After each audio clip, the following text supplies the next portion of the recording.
मुख्तार भाई, ये बताइए कि आपके ऊपर जो टाटा का केस फिर से चलाया जा रहा है और फिर आपके ऊपर नॉन अवेलेबल वारंट इशू किया जा रहा है, इसके पीछे आप किस तरह की राजनीति देखते हैं? आपको क्यों फंसाया जा रहा है? ये तो सीधी सी बात है कि ये एक साजिश के तहत किया जा रहा है और जो कोर्ट है, हम शिकायत कर रहे हैं उसके लिए। हालांकि हम लोग हिंदुस्तान के संविधान और कानून को मानने वालों में से हैं, लेकिन न्यायालय जो हैं और हमारे जज साहब, जो डिंगरा साहब जज साहब हैं, उनको दबाव है।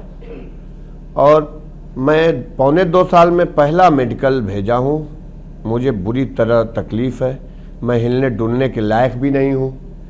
और मेरा मेडिकल उन्होंने देखा और मुझे मेरे ऊपर नॉन अवेलेबल वारंट कर दिया, जबकि वो चाहते तो चेकअप करा सकते थे या डॉक्टर साहब से पूछ सकते थे कि इनको कितनी तकलीफ़ है, क्या हाल है इनका। लेकिन सीधा वारंट करना एक बहुत बड़ी ये चाल है। और यहाँ इसमें अशोक सिंघल जी, लाल कृष्ण आडवाणी जी और डायरेक्टर राजनाथ सिंह जी, इन सब की एक साजिश के तहत, एक प्लान के तहत इन लोगों की एक चाल है कि हमको चुनाव से पहले गिरफ्तार करके जेल की सलाखों में कैद कर दिया जाए, ताकि मैं पूर्वांचल का दौरा न कर सकूं, प्रचार न कर सकूं और घूम न सकूं। और इससे इनका नुकसान होगा और इससे ये भयभीत होकर के, परेशान होकर के एक दबाव के तहत हमारे ख़िलाफ़ इस तरह की साजिश किए हैं। और हमें उस ऊपर वाले की अदालत पे भरोसा है और हम कल ही सुप्रीम कोर्ट में उस आर्डर को स्टे करने के लिए अपील कर रहे हैं। और हमें उम्मीद है कि हमको सुप्रीम कोर्ट से निश्चित रूप से इंसाफ मिलेगा और सारी बात सामने आ जाएगी। आपके ऊपर पिछले दिनों हमले हुए, कई बार हमले हुए, तो इसके पीछे आप किस तरह की साजिश देखते हैं? हमारे ऊपर जो हमले हुए वो भी इसी सब की एक कड़ी है। हमें पहले इस दुनिया से मिटाने के लिए जो साजिश की गई, आक्रमण कराया गया, टोटल बीजेपी का उसमें पूरी तरह हाथ था और इसमें राजनीतिक लोग शामिल थे। हमारे गाज़ीपुर के पुलिस के अधिकारियों ने उनका मनमानी सपोर्ट किया राजनीतिज्ञों का। हालांकि गाज़ीपुर के पुलिस अधीक्षक ने स्पष्ट लिखा कि इसमें महत्वपूर्ण राजनीतिक लोग शामिल हैं, लिहाजा इस केस की जांच सीबीआई से कराई जाए। और आज मेरे ऊपर हमला हुए 15 जुलाई से आज देख लिए कितना दिन गुजर चुका है, लेकिन आज तक जांच न की गई और न उन अपराधियों को पकड़ा गया, जबकि उन पर 10-10 लाख रुपए का इस प्रदेश के अंदर इनाम है और कई प्रदेश में उनकी खोज है।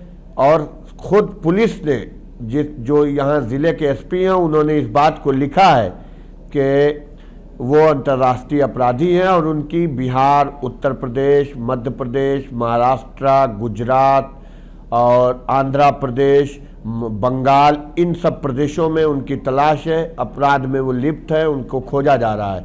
और उसके बाद भी इस तरह का उन अपराधियों को हमारे डायरेक्ट माननीय मुख्यमंत्री जी जो हैं डायरेक्ट सहयोग करते हैं और उनको संरक्षण प्राप्त है। और सिर्फ उनके संरक्षण प्राप्त होने के कारण वो अपराधी आज कानून की गिरफ्त में नहीं आ रहे हैं, न पकड़े जा रहे हैं।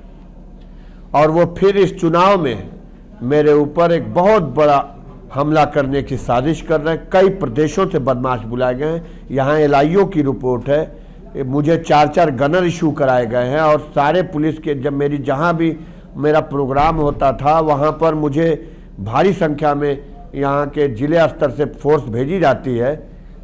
ये सब के बाद भी मेरी हत्या करने की एक बहुत बड़ी साजिश है और मैं इससे बहुत चिंतित हूँ।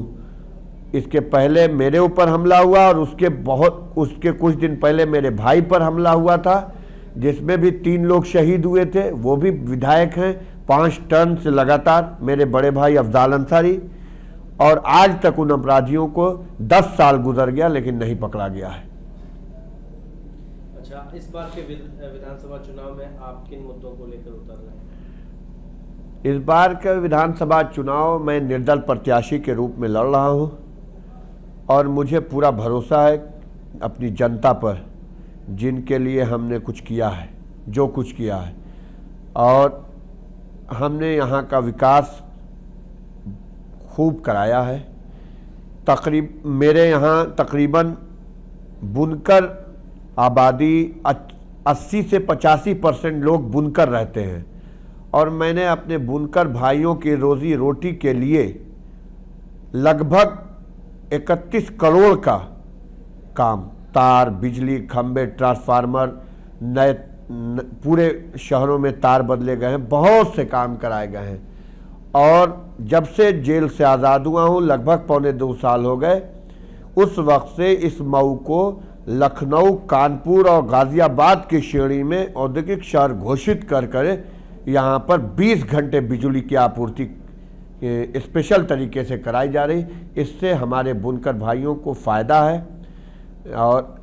और इससे मुझे पूरी उम्मीद है कि मेरे बुनकर साथी, मेरे भाई जो हर मुसीबत में मेरा साथ दिए हैं और मेरे लिए मदद किए हैं, इसमें भी मेरी मदद करेंगे, इस कठिन घड़ी में भी मेरा साथ देंगे।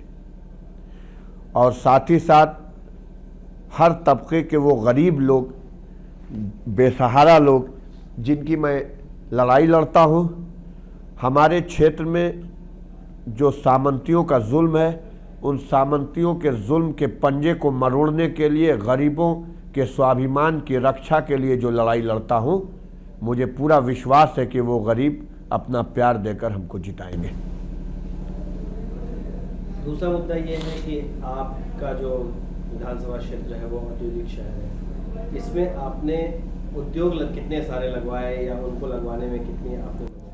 हमने बताया आपको कि हमारे यहाँ तो टोटल 80-85% बुनकर भाई हैं और लूम चलते हैं, हर घर में 2 लूम 4 लूम हर घर में है, और ख़ुद मेहनत करते हैं सुबह से शाम, और मेहनत करके साड़ियाँ बना करके उसको पूरे हिंदुस्तान ही नहीं दुनिया के कई शहरों में साड़ियाँ जाती हैं। हमारा मऊ मशहूर है बिल्कुल इस मामले में। और 5 साल तक भारतीय जनता पार्टी की सरकार थी। इस भारतीय जनता पार्टी की सरकार में 3 साल तक मैं जेल में था और जब आज़ाद हुआ हूँ तब भी भारतीय जनता पार्टी की सरकार थी। मैंने जितना अपने मऊ के लिए सोचा था, अपने मऊ के विकास के लिए, इतना कुछ करने के बाद भी मैं अपने बुनकरों के लिए मैं समझता हूँ कि आज भी एक हिस्सा उनका काम नहीं किया हूँ। अगर इंशाअल्लाह कोई ऐसी सरकार बनी जो सेकुलर होगी, जिसमें मेरा समर्थन होगा, तो इसी बात को लेकर समर्थन करूंगा कि मऊ के हमारे बुनकरों के लिए स्पेशल कोटे में कुछ यहाँ बिजली का काम कराया जाए। आपके ऊपर आपके विरोधी आरोप लगाते हैं कि आपकी छवि खराब है और उनका कहना है कि यहाँ हमारी शिकायत तो वो विरोधी लोग करते हैं, कुछ लोग जो सामंतवाद कायम किए हुए हैं और गरीबों की इज्जत लूटते हैं, उनकी आबरू से खिलवाड़ करते हैं, माँ बहनों की आबरू से खिलवाड़ करते हैं, वो लोग मेरी जान के दुश्मन हैं। अब बाकी आप इस मऊ में आए हुए हैं, आप घूम कर खुद देख लीजिए और आवाम से पूछ लीजिए कि आवाम मुझे किस तरह प्यार करती है और कितना चाहती है। आज जब से इन लोगों ने सुना है, मेरे मऊ के लोगों ने, हम हर घरों में मेरे लिए दुआएं हो रही हैं और आप देख लीजिएगा उस दुआओं का सिला जो मिलेगा मुझे, निश्चित रूप से इंशाअल्लाह फतह हमारी होगी और सुप्रीम कोर्ट से मुझे रिलीफ मिलेगी। आपके ऊपर एक विरोधी एक और आरोप लगा रहे हैं कि यहाँ पे कोई पीस कमेटी है, उसकी 40 बैठकें होती हैं लेकिन आप एक में भी हिस्सा नहीं। ये गलत बात है, ऐसा कुछ नहीं है। यहाँ जो पीस कमेटी है, यहाँ जो माहौल है, वो हर चीज़ पे मेरी निगाह रहती है। हमेशा प्रशासन जो है वो मुझसे, मैं उनसे बैठ के बातें करता रहता हूँ। अभी जो यहाँ सांप्रदायिकता का माहौल बिगाड़ा जाता है, ये कुछ राजनीतिक लोग हैं, कुछ ऐसे शरारती लोग हैं जो इस तरह का माहौल पैदा करते हैं और दंगाई का न कोई मजहब होता है, न कोई उनका धर्म होता है, वो सिर्फ एक दंगाई है, समझा ना। मैं पूरी कोशिश करता हूँ और यहाँ के प्रशासन को बधाई देता हूँ, यहाँ की मैडम एसपी को, जिन्होंने ईमानदारी से ड्यूटी दे करके इस बार यहाँ का जो दुर्गा पूजा और उसके बाद जो भरत मिलाप था बहुत शानदार तरीके से यहाँ कराया। मैं वो बधाई के पात्र हैं और मैं अपनी आवाम को भी कि उनसे मैंने रिक्वेस्ट की थी कि मैंने एसपी महोदय से वादा किया है। जी न्यूज़।